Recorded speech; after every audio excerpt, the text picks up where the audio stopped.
27 सितंबर 2023 प्रदोष कथा संपूर्ण भगवान शिव और माता पार्वती के ध्यान करते हुए भक्तों सुने।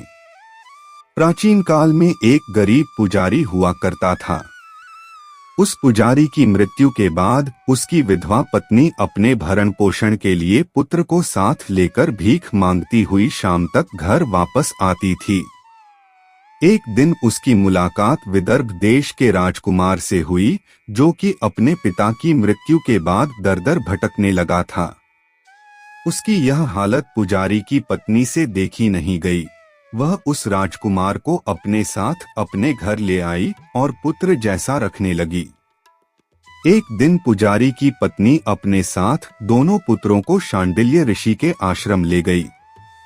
वहां उसने ऋषि से शिव जी के प्रदोष व्रत की कथा एवं विधि सुनी तथा घर जाकर अब वह भी प्रदोष व्रत करने लगी। एक बार दोनों बालक वन में घूम रहे थे। उनमें से पुजारी का बेटा तो घर लौट गया, परंतु राजकुमार वन में ही रह गया। उस राजकुमार ने गंधर्व कन्याओं को क्रीड़ा करते हुए देखा तो उनसे बात करने लगा। उस कन्या का नाम अंशुमती था। उस दिन वह राजकुमार घर देरी से लौटा। राजकुमार दूसरे दिन फिर से उसी जगह पहुंचा जहां अंशुमती अपने माता पिता से बात कर रही थी। तभी अंशुमती के माता पिता ने उस राजकुमार को पहचान लिया तथा उससे कहा कि आप तो विदर्भ नगर के राजकुमार हो ना, आपका नाम धर्मगुप्त है। अंशुमती के माता पिता को वह राजकुमार पसंद आया और उन्होंने कहा कि शिवजी की कृपा से हम अपनी पुत्री का विवाह आपसे करना चाहते हैं, क्या आप इस विवाह के लिए तैयार हैं? राजकुमार ने अपनी स्वीकृति दे दी तो उन दोनों का विवाह संपन्न हुआ। बाद में राजकुमार ने गंधर्व की विशाल सेना के साथ विदर्भ पर हमला किया और घमासान युद्ध कर विजय प्राप्त की तथा पत्नी के साथ राज्य करने लगा। वहां उस महल में वह पुजारी की पत्नी और पुत्र को आदर के साथ ले आया तथा साथ रखने लगा। पुजारी की पत्नी तथा पुत्र के सभी दुख व दरिद्रता दूर हो गई और वे सुख से अपना जीवन व्यतीत करने लगे। एक दिन अंशुमती ने राजकुमार से इन सभी बातों के पीछे का कारण और रहस्य पूछा। तब राजकुमार ने अंशुमती को अपने जीवन की पूरी बात बताई और साथ ही प्रदोष व्रत का महत्व और व्रत से प्राप्त फल से भी अवगत कराया। उसी दिन से प्रदोष व्रत की प्रतिष्ठा व महत्व बढ़ गया तथा मान्यतानुसार लोग यह व्रत करने लगे। कई जगहों पर अपनी श्रद्धा के अनुसार स्त्री पुरुष दोनों ही यह व्रत करते हैं। इस व्रत को करने से मनुष्य के सभी कष्ट और पाप नष्ट होते हैं एवं मनुष्य को अभीष्ट की प्राप्ति होती है। अब सुनिए दूसरी कथा। एक बार माता पार्वती ने भगवान शिव से पूछा कि प्रभु, एक गरीब आदमी और गरीब होता जाता है और एक अमीर आदमी जो कि हर सुख से संपन्न है वो और अमीर बन जाता है, ऐसा क्यों होता है? महादेव बोले कि चलो देवी, आज कहीं घूमा जाए। शिव पार्वती चल दिए। टहलते टहलते भगवान शिव ने पार्वती से कहा कि हम थक गए हैं, चलो थोड़ी देर बैठकर आराम कर लेते हैं। वहां पर बगल में दो कुआं था। एक कुआं बहुत बढ़िया बना हुआ था और दूसरा कुआं टूटा फूटा था। भगवान शंकर ने माता पार्वती से कहा कि जाओ 2 ईंटें लेकर आओ। माता पार्वती ईंटें लेने के लिए गई। जो कुआं टूटा हुआ था, पार्वती ने वहां से ईंटों को उठाया और भगवान शंकर के पास लेकर आई। भगवान शंकर ने माता पार्वती से पूछा कि देवी, ये बताओ कि आप ईंटें उस पुराने कुएं से ही क्यों लेकर आई? आप दूसरे वाले कुएं से भी तो ईंटें ला सकती थी। माता पार्वती बोली कि प्रभु, वो कुआं कितना बढ़िया बना हुआ है, फिर उसको तोड़कर मैं खराब क्यों करूं? इसीलिए जो कुआं पहले से ही टूटा हुआ है, मैं वहां से ईंटें लेकर चली आई।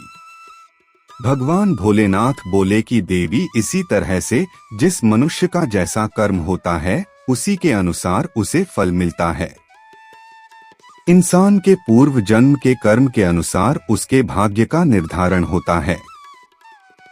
जो जैसा कर्म करता है उसी के अनुसार उस कुल में उसका जन्म होता है।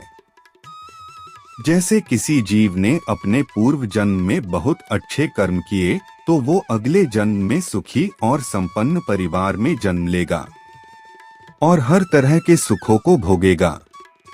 उसी तरीके से यदि किसी मनुष्य ने पूर्व जन्म में बहुत पाप किए हैं, परोपकार कभी नहीं किया, सारी जिंदगी उसने दूसरों को सताया है, तो उसके कर्म के अनुसार अगले जन्म में वो किसी दरिद्र के यहाँ जन्म लेगा और सारी उम्र गरीबी और लाचारी से परेशान रहेगा। भगवान शिव बोले कि देवी, अब आपको आपके प्रश्नों का जवाब मिल गया होगा। देवी पार्वती ने भगवान शिव का शुक्रिया अदा किया और बोला कि प्रभु, अब मैं समझ गई कि गरीब और गरीब अमीर और अमीर क्या होता है। अब सुनिए भगवान शिव के महान भक्त की कथा। मार्कंडेय ऋषि के। प्राचीन समय की बात है, किसी गांव में एक बालक अपनी माता के साथ रहता था। उस बालक का नाम था मार्कंडेय। वह बालक तथा उसकी माता दोनों शिव जी के अनन्य भक्त थे। बालक बचपन से ही अपनी माता को पूजा करते हुए देखता। पूजा करने के बाद वे दोनों गायों को चराने जंगल जाते। यह उनका प्रतिदिन का कार्य था। एक दिन की बात है, मार्कंडेय अपनी माता के साथ जब जंगल से लौट रहा था तो उसने देखा कि उस प्रदेश के राजा शिवजी के एक बहुत बड़े अनुष्ठान का आयोजन करवा रहे हैं। बालक ने अपनी माँ से इस आयोजन के संबंध में पूछा तो उन्होंने बताया कि पुत्र, राजा शिवजी का रुद्राभिषेक करा रहे हैं। इस पर उसने अपनी माँ से कहा कि मैं भी यह रुद्राभिषेक करूंगा। माँ बोली, बेटा, हमारे पास इतना धन नहीं है। ऐसा कहकर वे दोनों घर लौट गए। अब बालक मार्कंडेय थोड़ा बड़ा हो गया था तथा अकेले ही गाय को चराने जंगल जाने लगा। एक दिन नर्मदा नदी के तट से उसने एक बड़ा सा पिंडी रूपी पत्थर उठाया तथा उसे जंगल में एक एकांत स्थान पर रखकर उसे जल से स्नान करवाकर जंगल से पुष्प तथा फल अर्पित करके ओम नमः शिवाय का जाप करने लगा।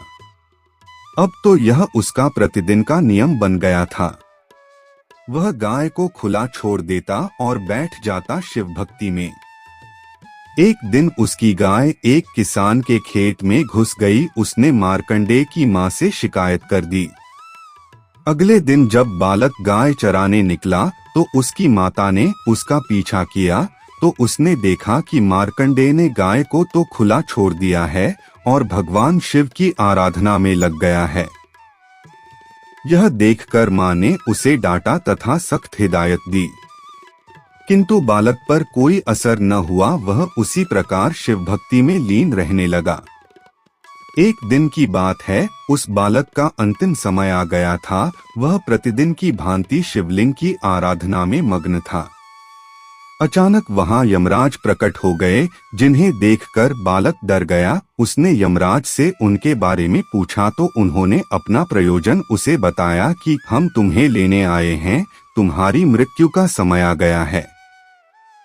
ऐसा सुनकर वह बालक डर गया और अपनी छोटी छोटी बाहों से शिवलिंग से लिपट गया और मंत्र जाप करने लगा। ऐसा देखकर जैसे ही यमराज ने अपना मृत्यु पाश उसकी ओर फेंका, तभी वहां भगवान शंकर प्रकट हो गए तथा कहा कि हे यमराज, आप इसे नहीं ले जा सकते, अब यह मेरे संरक्षण में है। इस पर यमराज ने कहा, प्रभु, इसका अंतिम समय आ चुका है, इसको इतना ही जीवन जीना था। यदि यह जीवित रहा तो यह प्रकृति के नियमों के विरुद्ध होगा। इस पर भगवान शंकर बोले, मैंने इसे अभयदान दे दिया है, यह अल्पायु से दीर्घायु हो चुका है। ऐसा सुनकर यमराज बोले, जैसी प्रभु आपकी इच्छा, और वहां से चले गए। शिवजी ने उस बालक को उठाया और बोले, तुम्हें भयभीत होने की आवश्यकता नहीं है पुत्र, मैं तुम्हें दीर्घायु और विद्वता का आशीर्वाद देता हूँ। जब बालक ने उन्हें देखा तो उनके चरणों में गिर पड़ा। शिवजी ने उसे उठाया और पूछा, कोई वरदान मांगना चाहते हो तो बोलो। उसने कहा कि मुझे केवल अपनी भक्ति में डूबे रहने का वरदान प्रदान करने की कृपा करें, इसके अतिरिक्त मुझे कुछ नहीं चाहिए। शिवजी ने उसे मनचाहा वरदान दिया और अंतर्धान हो गए। यह बात उसने आकर अपनी मां को बताई तथा देखते ही देखते वह अपने नगर में प्रसिद्ध हो गया। आगे चलकर वही बालक शास्त्रों का बड़ा ज्ञाता बना तथा श्री मार्कंडेय पुराण। अब सुनिए दूसरी कथा एक सेठ और सेठानी के। एक नगर में एक सेठ बहुत ही धनवान था, लेकिन उसको कोई संतान नहीं हो रहा था। वह अत्यंत दयालु था। उसके यहाँ से कभी भी कोई भी याचक कभी खाली हाथ नहीं लौटता था और सभी को जी भर के दन्न दक्षिणा देते थे। लेकिन दूसरों से सुखी देखने वाले सेठ और सेठानी काफी दुखी थी। दुख का कारण था उसको संतान न होना। संतानहीनता के कारण दोनों मन घिने जा रहे थे। एक दिन उन्होंने तीर्थ यात्रा पर जाने का इरादा किया। अपने कामकाज सेवकों को सौंपकर चल पड़े। यह अभी नगर के बाहर ही निकले थे, तभी ने देखा एक विशाल वृक्ष के नीचे एक साधु समाधि लगा रखे थे। दोनों ने सोचा साधु महाराज आशीर्वाद लेकर आगे बढ़ गए। पति पत्नी दोनों साधु के सामने हाथ जोड़कर प्रतीक्षा करने लगे। साधु जब समाधि से जगह तब तक वहां पर हाथ जोड़कर प्रतीक्षा करते रहा। सुबह से शाम फिर रात हो गई, लेकिन साधु का नहीं टूटे समाधि। मगर सेठ पति पत्नी पूरे धैर्य पूर्वक हाथ जोड़कर बैठे रहे। अंततः अगले दिन साधु महाराज समाधि से जगह सेठ पति पत्नी को उन्हें देख मनद मुस्कुराए। आशीर्वाद स्वरूप हाथ उठाकर बोले, मैं तुम्हारे अंतर मन के बात जान गया हूँ। बदस मैं तुम्हारे घर और भक्ति भाव से अत्यंत प्रसन्न हूँ। साधु ने संतान प्राप्त के लिए और शंकर भगवान के निबंधना बताइए। वह वंदना है, हे रुद्र शिव नमस्कार, हे शिव शंकर नमस्कार, हे जग गुरु नमस्कार, हे नीलकंठ नमस्कार, सखी मूलचंद नमस्कार, हे उमाकांत सीधी नमस्कार, उग्रता रूप नमस्कार, ईशान इस प्रभु नमस्कार, विशेश्वर प्रभु शिव नमस्कार। तीर्थ यात्रा के बाद दोनों इस बंधन को करके जब वापस घर लौटे तब कालांतर में सेठ के पत्नी ने एक सुंदर पुत्र को जन्म दिया। शनि प्रदोष के प्रभाव से उनके यहाँ छाया हुआ अंधकार लुप्त हो गया और दोनों आनंद पूर्वक रहने लगे। अब सुनिए दूसरी कथा। एक गांव में अतीत दिन ब्राह्मण निवास करता था। उसके स्त्री प्रदोष व्रत किया करती थी। उसे एक ही पुत्र रत्न था। एक समय की बात है, वह पुत्र गंगा स्नान करने के लिए गया। दुर्भाग्यवश मार्ग में चोरों ने उसे घेर लिया और वह कहने लगी कि हम तुम्हें मारेंगे नहीं, जो सामान है वह हमें दे दो। बालक दिन भाव से कहने लगा, बांधो, हम अतीत दुखी दिन है, हमारे पास धन कहाँ है। तब चोरों ने कहा, तेरी स्पॉटरी में क्या बंदा है। बालक ने मिशन को छूकर कहा, मेरी माँ ने रोटी दिया है। यह सुनकर चोर ने अपने साथियों से कहा, साथियों, यह बहुत दिन दुखी मनुष्य है, हम अब चलते हैं, किसी और को देखते हैं। फिर चोरों ने उन्हें छोड़ दिया। फिर बालक वहां से चलने लगा। फिर वह एक नगर में पहुंचा। नगर के पास एक बड़ा सा बरगद का पेड़ था। वह बालक इस बरगद के पैर के छाया में विश्राम करने लगा। इस समय उसे नगर के सिपाही उसे चोर समझकर राज के दरबार में ले गया। राजा ने उसे कला घर में डालने का आदेश दिया। ब्राह्मणी के लड़का जब घर नहीं लौटी तब उन्हें बहुत चिंता हुआ। अगले दिन प्रदोष व्रत था। ब्राह्मी ने प्रदोष किया और भगवान शंकर से मन अपने पुत्र की कुशलता का प्रार्थना की। भगवान शंकर ने उसे ब्राह्मणी के प्रार्थना स्वीकार कर ली। उसी रात भगवान शंकर ने उसे राजा के सपने में आदेश दिया कि वह बालक चोर नहीं है, उसे प्रातः काल छोड़ देना, अन्यथा उसका सारा राज्य धन नष्ट हो जाएगा। प्रातः काल राजा ने सिगर उठा, शिव जी के आज्ञा आंसर उसे बालक को मुक्त कर दिया। बालक ने अपना सारा कहानी राजा को सुनाई। सारा वेदांत सुनकर राजा ने सिपाहियों को आदेश देकर उस ब्राह्मणी को लाने को कहा और राज दरबार में आए।